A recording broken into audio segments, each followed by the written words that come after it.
I just was watching someone talk about this. Simon Sinek. Do you know who Simon Sinek is? Simon Sinek? I was just watching. He's interesting. Simon Sinek is he's a Gen Xer guy, and he has flipped to Gen X on this subject. He thinks it's bad that everyone's flipping jobs around all the time. And usually Simon's very progressive. Okay. And that's not a very progressive thought. That's kind of True. an old school thought. And he was talking about that because when I came out of college, you just stayed at your job even though it sucked and you hated it because that's what you did, right? And when I left my first job at Procter & Gamble to go start my first business, and I told my mom, you know how you want your parents to be proud of you and stuff? And I told my mom's going to be so proud of me, I'm starting my own business. I told my mom, like, hey, Mom, I'm going to start my own company. She was quiet, and then I'm like, hello? And she's crying. I'm like, why are you crying? She's like, well, you're giving up such a great opportunity. I mean, you could work at Procter & Gamble for 35 years, and what she didn't say is sign your life away, and then you know, go. I'm like, no, it's not making me happy. That's a mom's job, though. It is a mom's job. To is protect for them the to kids, want isn't it? stability. Yeah, for sure. Yeah. So this to me starts with, because it's the way of the world now, it starts with purpose and culture of the person, of the group that you're with. You got to find people that connect to your purpose and culture. What it doesn't mean is that you have to pretend to have purpose and culture in everything. And that's where people get goofed up. They think, oh, well, we sell iron casting, you know. Yeah. I'm like, there's purpose. Is there purpose? Well, for someone there is, because they like gears and stuff and make stuff and whatever. But for others, there's not. And so you got to be comfortable with whatever that thing is and draw the people in. Because some people love, you know, doing like manual, like mechanical things. I can't do anything mechanical at all. Like literally nothing. You set these microphones up. What did I do? You set these microphones up. That's actually different. That's technical. This is electronic. I can do that. All right. I tried. But if anything is broken in our house, we call someone. Yeah. Okay. Fix it. So I think it starts with purpose and culture, but what it isn't is trying to pretend that what you do has purpose for everybody, or say, here's the purpose in our work. It's not that. They have to find it and connect to it. That's where I think it starts. The other side of it, this is how we run Blind Zebra. We have this idea called tour of duty, and tour of duty is just what it says. You're going to be at a place for a certain amount of time, and if you have a good, open, healthy culture, we stopped playing the game, didn't we? Yeah, we did, but you're nailing it. Yeah, thank you. Then you just have a conversation. When the tour of duty's up, it's up. And then what we do is we celebrate people in and celebrate people out. Yeah. And it's really great. Instead of, don't tell anyone, take a personal day on a Tuesday. Oh, where's Emily? Oh, she's got a personal day. Well, it's Tuesday. Oh, she's got a job interview. Let's all call that what it is. Everybody knows what the hell's going on there, right? Yeah. And so just talk about it out loud, because then you're like, and then it's Friday, and Margaret's my boss, and I'm like, hey, can I talk to you at 4:40 today? And I'm like, and you look at you and you're like, don't do it. No. Right. And everybody knows what's going on. Like, you're yeah. leaving, so let's just call it. So I just don't like all that. Let's just talk openly. It's a big, abundant world, and let it move around.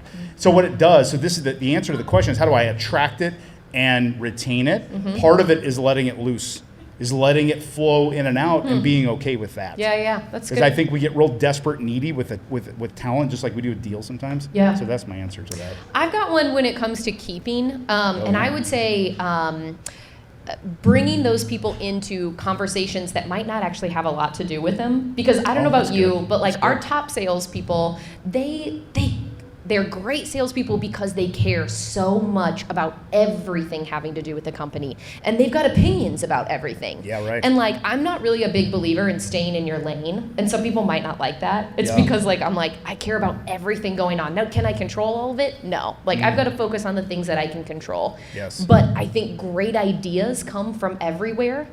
Like all departments, all layers of a company. And so if we allow people to voice those ideas, and that doesn't mean you have to accept all of them and execute on all of them, but asking people, particularly your top people, and including them in on that, like that's a great way to keep people and have them feel like they are a part of your growth and positive change. You know what I love about that? What? Now, this is true for anyone, any generation. This is a very big thing that we don't realize is happening. It just happened today. Someone that's in this room, I had a conversation with them. I'm not going to say who it is. Said they almost left their company because they didn't feel heard. They didn't feel heard. Everybody wants to feel heard. And it's so easy to make someone feel heard. You know how you do it? You just go up and talk to them. That's all you got to do. Yeah. Like, ask how you doing? questions. What do you want to do? How's it going? What do you think about this? That's all you got to do. It's so easy. But we say, nope, here's what we're going to do. We're going to have you go over there because we know, because you're da-da-da. Like, no, just Another ask them. thing? Yeah. I learned this from This is my Margaret when she has a good idea. She goes, every time. It's not even that great of an idea, Listen but to like this up. another thing that my dad always told me, and it's so true, is like just pure appreciation. It's not always about more money. It's not always about giving them a better title. It's saying like, we really appreciate the work that you're doing, the time that you're away from your family, the effort that you put into that. Saying that out loud and not assuming it is really, really important for retaining anyone, not just salespeople. Appreciation. Hashtag shit that Fred says. Her Man, dad's name is Fred. Fred says the best Right? shit. He does. He says really good stuff, doesn't Yeah. he? Okay, let's go next. We got a lot. Yep. If you are connected to someone who is not the decision maker, let's I do know that. you got opinions on I this. do. Do you know my, yeah. So I Yeah. said we're going to deprogram first. Yeah. And I got some clients in the room. Margaret, you're here. Do you know what we're going to say? Do you know what we're going to say? Yeah, we're not going There to is use no the word such thing. decision No, maker. that's a bad word, dirty word, cuss word. Do not say decision maker. There's no such thing. There's only a decision process. Yep. There is no such thing as decision makers. There is no such thing. There's decision process. Do not get caught up in the myth that you're talking to the decision maker. Here's Because it's why. Wrong. Let me stop. Yes. Here's Yeah. what. See, call back. Oh, here's what. Oh, thank you. Thank you.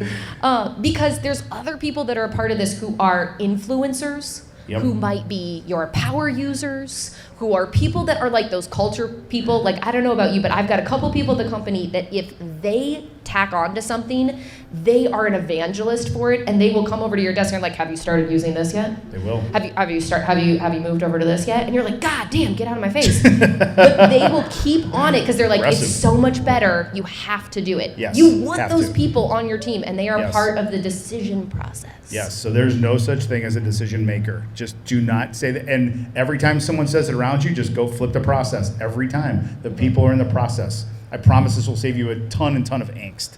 And it will keep you from chasing things that aren't real things. It's like, well, I'm talking to the decision maker. I'm like, no, you're not. There is no such thing. Yeah. I guarantee you they have to do something else. Something else has to happen with other humans, guaranteed. Super strong on that one. Love Okay, it. what's next? How do you get people's wheels turning? That's a great question. How do you get people's wheels turning? Okay, smart Margaret? asses. All right. Okay, the way you get people's wheels turning, I would say, is mostly by being super curious and just asking great questions, Okay. great open-ended questions of Okay. people. And when I say curious, I mean genuinely curious. I think it's really easy for people to have in their mind, especially as salespeople, we kind of have a script. Like, okay, I'm going to ask them this question. This is a really good discovery question. I'm going to see what they say. I'm not going to listen at all. I'm going to ask my next discovery question. And you're like, hold on, man. Yeah, Like, it's are bad. you participating in this at all? So like actually sitting and listening and absorbing. And also, if you don't know what they mean, you can stop. You can time out and say, look at that. right? You're paying attention last time. Good I'm job. learning I stuff. love this. And you can say like, wait, I don't think I actually totally understand what you mean there. Can you elaborate a little bit? Or like, you're using, like, I might ask a really dumb question right now, because like this might be super normal for you, not for me. Help me Yeah. out, spell it out. Yep. Your intention's at the bottom of that, isn't it? Yeah. Your intention's got to be pure and clean. That comes through. It oozes through. Yeah. Um, Genuine curiosity. I love it. Wheels turning. I'm not going to answer how to get the wheels turning. I'm going to pass. I have a pass. A pass. Okay, all CFD. I wrote down was CFD, but I don't CFD. remember So, the question. so how do you get it all the way through the process, right? That was the question. Oh, All the okay. way through the process, the same way you get at the beginning, middle, and end, doesn't matter. Mm-hmm. My clients that are in the room know how to do this, and those of you who don't, this is super simple, and it's really easy to blow off, okay? All you have to do, my friend earlier in episode 1, Jay Kinney said, I'm a calendar guy. Yeah. That contextualizes a little bit. I'm just a calendar person. I love being clear, and I love being efficient. Just say that. No one's going to argue with that. No one's going to say, could we do it like kind of vague and just like Yeah. as hard as difficult as possible? Muddy no one's those gonna waters. say that. Yep. And then if you're on Zoom, do this on Zoom. Take your phone at the end of the call and say, okay, so I'm a calendar junkie. I got to get stuff here. It doesn't happen. So do you have your phone with you? Also, Do you have your phone with you? Always. Yes, I do. I'll play along. And they will wave it back to you at the Zoom. Guaranteed. Just try it tomorrow. Take your phone out, wave it to them, and say, do you have your phone nearby? They'll grab theirs and go, yep, it's right here. They have no idea why they just grabbed it or waved it at you, but they did. And so they did. So that's a deal. I'm true. serious. And then you'll tell him, because he's doing the audio right now, you'll be like, okay, we're going to pull up our calendars real quick.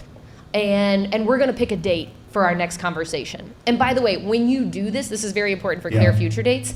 You're not just saying like, we're going to have a follow-up call. There's no more follow-up calls. You tell them what we're going to talk What about, we're gonna do. right? You're going to say, Super here's simple. what we're going to talk Here's the about. agenda. Here, Yeah. these are the things that we're still question marks. You have these to-dos. You do your to-dos. Here are my to-dos. We're going to do those, and then we're going to get back together, put our heads together, and we're going to talk about those things. Do the do's. Do the do's. All right. Welcome to the musical. Sup the musical. Oh, there's an idea. We're going to do a musical. I'm serious. All right, fine. I mean, we were singing My Fair Lady in the green room earlier. I was singing My Fair Lady. Okay, one more thing on that. And this is fairly new, so even some of my clients might not be doing this. When you're doing agendas, which you should do an agenda for every sales meeting, the last part of the agenda, instead of, what does it always say at the end? What are the last things you always put? The last thing in the agenda always says what? Next steps. Next steps. Okay, everyone says next steps or next at whatever. Do this. Write the words instead of next steps. Write calendars out. Calendars out. You can even make it more actionable and put get calendars out. That's bullet point 5 is get calendars out. So when you get to bullet point 5, what everyone's supposed to do? Well, guess we're supposed to get our calendars out. That's what you do. See how easy that is? Instead of next steps. Okay, well, I'm going to do this and you're going to do that. Okay, there are next steps. That's no good. We And let they'll- it get calendar. A lot of times, because Get calendars out. they'll say stuff like, "Oh, yeah, just call me next week. Yes. Anytime, call me next week." You have no idea what's going to come up for them. You got to get something concrete on there. Yes. And clear next steps also means you send them an invite for it. So you put it on there, you send them an invite, and they accept it. If you can stand Yeah. it, the best is to say, okay, I'm going to send this to you right now. Did you get that? Yeah. And they'll be like, not yet. You're like, okay, cool, let's wait. Or they'll be like, yeah, I got it. Be like, okay, go ahead and accept that for me. Good to go. That's what you do. And that is a there. clear future While date. while you're right in front of them, just say, I just sent it over. Tell me when you get it. Blam. They'll stare at their phone. They'll go, got it. Yep. I go, okay, accept that. We're good to go. They go, okay. Okay. I'm serious. People they just follow right along. You know, like, okay. What do we do next? Okay, now stand up. Yeah, put your hands above your head. Okay. And do the hokey pokey. Oh, that's kind of a dad joke. I told you I was a It's too easy. geriatric millennial. Okay, this next one's really fun. We already got We've already that. got that. I've already got someone that I do this. This is my friend Scott over here. Can I say what you do for a living, Mm-hmm. Yeah, Scott? what do you do, Scott? Scott's in the financial advisory role. Who's got a financial advisor? Raise your hand. You got a financial advisor. Oh, fewer than I thought. So yeah, there's some prospects here. Most people have a financial advisor. If you don't, you're not in trouble. It's no big deal, but most people do. So I've always said with things like this, now I actually stole this from another trainer, coach that specializes in his world. I lead with that. He probably does a version of this. Here's what I assume. I assume everyone's got someone they get financial advice for. Sometimes that's formal, sometimes it's informal, but everybody's got someone they go to. Some people go to their parents. Some people go to a financial advisor regularly. Some people dabble, right? But everyone's got somebody they go to. I assume that going in. And what I like to do is talk through where people are at and then come back with my view of their world. And it does one of two things. That either validates that they're right where they should be, or I offer some small tweaks or modifications that might make it better. I love that. Validate or tweak/modify. Those words are really nice. I learned those from another coach. I don't remember the guy's name or I'd give him credit. I was listening to him. I kind of snuck into a room and because I didn't know what I was doing. And I went into this room like, what's this guy talking about? And then I stole that, so it's good. So tweak or modify is better than change. And people assume we're going to change or switch. Like move my stuff over feels real. That feels like changing big. banks. Yeah. You ever tried to change banks? What a pain in the ass. It's impossible to change banks. Are there bankers in here? God, no one's going to say that now. I've are they? totally changed my bank I'm not- before, by the way. Right, I'm not a banker. No way. I have totally done it. We just did it. Yeah. We just did it. It's awful. It's awful. So the problem is, it's so hard. It's like, yeah, it's way better for other reasons, like better interest rates, better loan covenants or whatever. But man, it's a pain. So that makes people we're just going to move a little. We're just going to tweak. We're going to modify. We're just going to, check this out over here. I like And then it. over time it comes over. That's what I would do with that one. I already got that. Assume everybody's already got it. Cool. Then I either tweak, modify, or validate. Okay, we got another one here. Let's do it. Price is too high. Yeah. I mean, shoot. Like, of course, it's going to come up all the time, no matter how low your price is and no matter how high your price is, right? Like, It's not actually. What? We got Stephanie Neal's working a deal, and the buyer said, Stephanie, you know who I'm talking about. Matt R said, Bryan is cheap. Burn. I wasn't getting his wheels turning. I'm cheap. I'm like, what am I doing? I'm like, I'm losing here. Yeah, it's all relative, isn't it? It's Yeah. all relative. This is what we do. We get wrapped up in this stuff. So if I said to you $50,000, For what? is it a lot or a little? You have no idea. Yeah. For a bike, it's a lot. For a house on Meridian, it's a little. It's all relative. And it's then also relative to the person. So we get all wrapped up in this stuff. And to me, it's just a matter of us getting comfortable with what we do, and it's valuable where it is, and then it is or it isn't, and then that's to me what it is. I was going to say, So if they think the price is too high, they don't see the value. It's just an opinion. Yeah. And even if I present the value, they still have an opinion. Right. They still do, right? I can do all the value selling I want. They still might think it's high. We talked this morning, one of my longest term client, I've been with them for 18 years. Well, over 18 years, when I first started working with them, the price of what they sell was $320 a month. Guess what it is now? $620 a month. So a huge, huge difference. The people that have been there that long, we look at $620 a month. I've been there for 18 years. I'm like, good God, I can't believe people actually pay this for this. We just seemed like yesterday we were only paying, you sound like an old man, because I am one. Go figure. But that's what happens. So it's just an opinion. It's relative. It's market. It's just, we get too wrapped up into that stuff. So if someone says, boy, I think your price is too high, I go, okay, let's talk through that.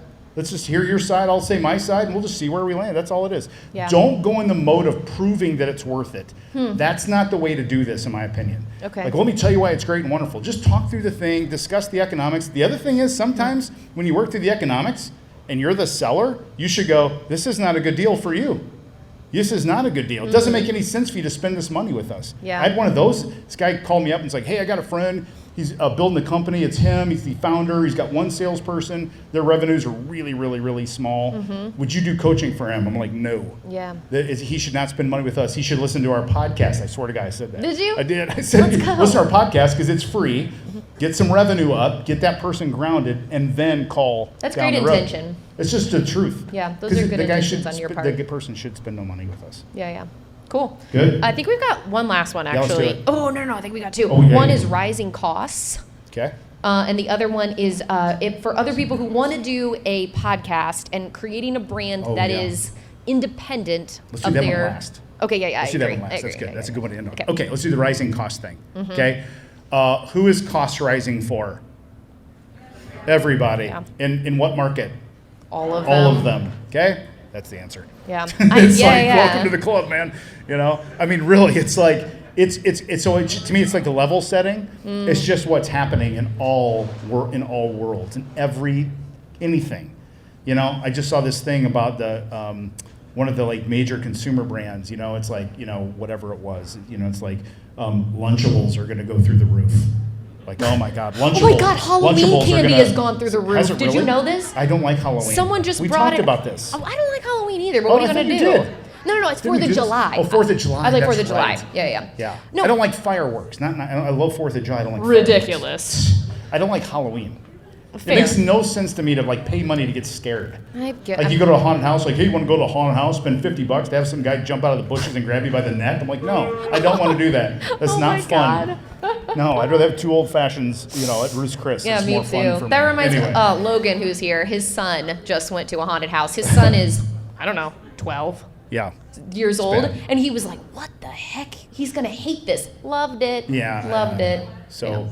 but anyway, I'm not trying to dismiss the question rising cost, but it's global. It's industry agnostic. It's Right. literally everything.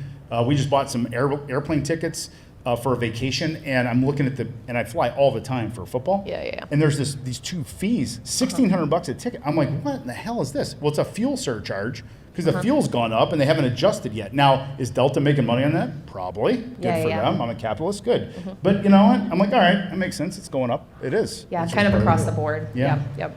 Okay, All right. podcast. Yes, let's do it. Brand independent from your own company. Yes. Okay. I mean, obviously, Yeah. it's going to depend what the goals are of your podcast, right? Does it have something to do with your company, or is it a personal podcast? But I would say, you have to talk either if you're doing it by yourself or if you're doing it with someone else. Like Bryan and I sat down and we were like, this sounds really stupid kind of, but we were like, what are our values? What are we trying to accomplish? What do we want to stay true to? And it took us a while to get to the format that we have. We're like, is it going to be interview style? Yeah. Is it going to be I ask you questions and you answer them? We just had to sit down and kind of noodle through a lot of the options. Yep. And it's It's got to be your authentic voice. Yeah, exactly. As we talked through this thing, we're like, okay, we could do marketing versus sales. Like that was a thing. Yeah. And then we could do, Gen X versus geriatric millennial. Like, well, we didn't want to say geriatric millennial, so that was out. But it's really, it's just whatever you are. Some people do interview shows. They like to interview people. Some people like to be the independent gurus. Some people like to banter. Some people like to plan. If you listen to like all the really popular, what do they call it? Where they go out and look up murderers and stuff like that. The real true crime. Sorry, I don't know what it was. True crime. Look up murderers. Well, that's what they do, isn't it? I mean, but they all read like they're on NPR, don't they? They all read like they're on NPR, So Kayla was 13 years old. It's like Keith Morrison. Especially hearing you in the headphones, it does sound just like it. It does, doesn't it? Yeah. Oh, God. And we'll do, yeah. Well, I would also do something too, like, don't push it too much to have it be something that you're like, it's not fun. Right. We have so much fun. Yes. Like we don't think about it. It is probably one of the best parts of my day is when we get to come up here and just chat and shoot the shit. Yep. So like if it's something that you're like, oh man, I'm really pulling teeth to try to get it to be something that fits the brand or fits this or that, you're gonna give up on that really, really quick and you won't have enough material and you won't enjoy it. True. So as long as you enjoy it. That's it, and just have fun with it. And like I said, you record it. If you don't like it, just don't put it out. Just delete it. It's really easy to do. And then don't pay it. This is a Gary Vee thing. Don't pay attention to the vanity metrics, is what I'll say. So you know how many downloads we have, Margaret? I have no idea. I have no idea either. I have no idea how many. Now I've got another podcast. I know that thing's got like 14 million downloads, and I have just as much fun doing this podcast as the other one, and it doesn't matter. My 'cause face it's just is fun. like. But I've been doing it for 15 years. I didn't it's know like, that. It doesn't matter, yeah. But it doesn't matter. No, we have so much fun. You're doing this with you and not the other guy. Or, see what I'm saying? Exactly. Right. Exactly. So it just needs to be real. Just real and pure, and you can't go wrong. You cannot go wrong if it's real. Yeah, you can't. authentic, And you always. can only go wrong if it's not. Yeah. If you're trying to force something, trying to be a guru, trying to like be the person. And, I know I follow someone on TikTok. Yes, I watch TikTok like it's my job. Thank you. And it's someone that's local, and I can tell this person is I can just tell they're trying to make a viral video every time they put something up there. Every time, it's so obvious. I see that. I'm like, oh, it's cringy. Just don't do that. Just be real. Just be real. Be yourself. That's just it. It'll be a lot better. So. Okay, this was awesome. Thank you for coming out here. This is Thank you, fantastic. audience.